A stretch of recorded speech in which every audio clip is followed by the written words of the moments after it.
David Lasley and I met in 1970 in Cleveland, Ohio, on our Hair audition, when we auditioned for the Broadway musical Hair. And David had already been touring with Hair. He was doing the Detroit company of Hair, and he flew to Cleveland for these auditions. I wasn't involved in theater. I was doing some music in the church and some music around Cleveland in the orchestra chorus and stuff like that, but I wasn't a professional. And a friend of mine who's a dancer said, "Would you please go with me to this audition? I'm nervous. Bring a piece of music. Maybe you can sing something for them. You never know." So I went with my friend, took Bridge Over Troubled Water, sang that, and they were flipped out. I was one of 4 people to get hired. There were 200 people showed up. They only hired 4 people: David, myself, a lady named Lynn Pitney, and one other gentleman who came from Chicago. And, the rest is history. It was the beginning of my professional career, really. And David and I sang What a Piece of Work Is Man, the duet in Hair. And we've sung duets and sung on records from that moment on. It's because of David that I got to be a session singer. It's because of David that I met Luther Vandross and sang with Luther on sessions and commercials and record dates. David and Luther and I did a tribute to the Beach Boys. We did a disco version of the Beach Boys hits called Good Vibrations. It was really a funny record. And of course, it's just got a girl in a swimsuit on the cover.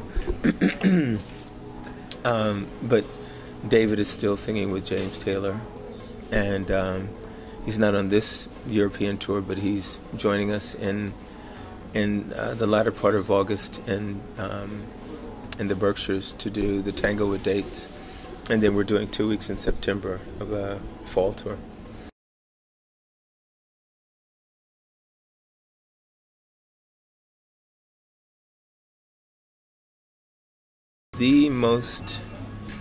And I'll tell you, I was not afraid. It was one of those moments where I had no fear whatsoever. I had nothing but joy, gratitude, accomplishment, a sense of accomplishment, a sense of belonging.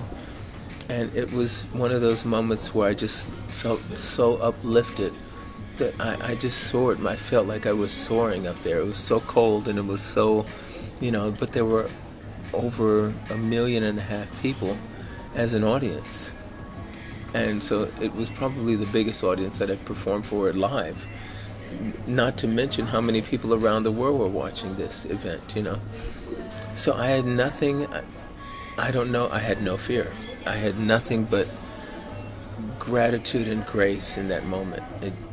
Those are the 2 things that come to mind, and clearly the biggest performance moment of my life, and the most meaningful thing. I've got a collage of everything that was connected to it that I put together, and it's framed in my office and above my desk, and I see it every day. So it's clearly the biggest thing that ever happened to me.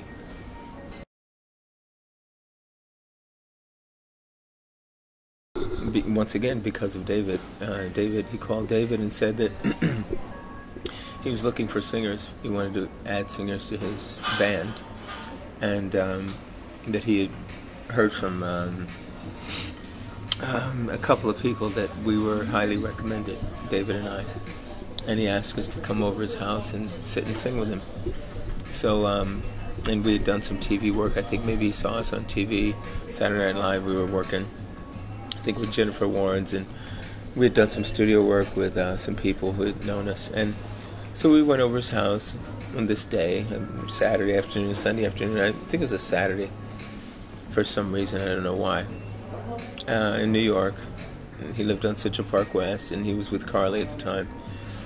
And we sat in this beautiful apartment, and he just started playing guitar, and we started singing. And we sat and sang and played for 6 hours. 6 hours, non-stop. I don't think we talked about food. We didn't talk about, maybe we had a drink or water or something. We would just continue to play and sing for a solid 6 hours. Just constant, just like one song after the next, It's just amazing. Which year it was? Which year it was? Which year? Which year? I want to say 1976. Yeah. Pretty great.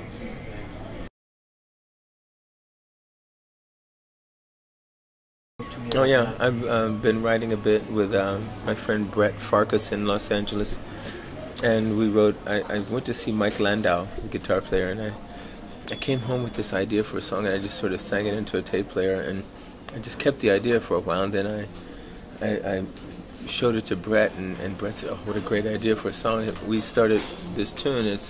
I've been performing it live. It's just basically a blues tune about a soulful guitar player that I went to see one night, sort of like a bluesy version of "Killing Me Softly," And it's called "Gods and Monsters," and it just that he stirs up gods and monsters in you when he plays. It's really cool. So, as a result of seeing him and writing this tune, my friend Brett and I wrote a second tune, and I've just got other ideas of what maybe I should do as a jazzy blues album, and that's my next project. I've also, in the next few months, I'm releasing an Apple iPhone app for voice warm-up that's called Vocally Ease, for people who have iPhones to buy on their iPhone, and just hit the Vocally button and do a voice lesson in the car or wherever they are backstage without having to carry their computer or go take a lesson with their voice teacher. So that's a really good one.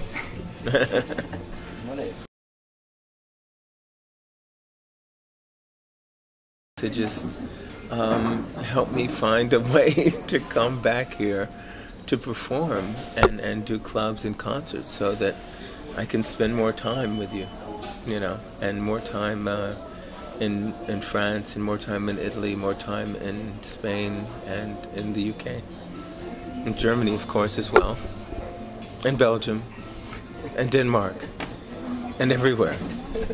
Thank you very much.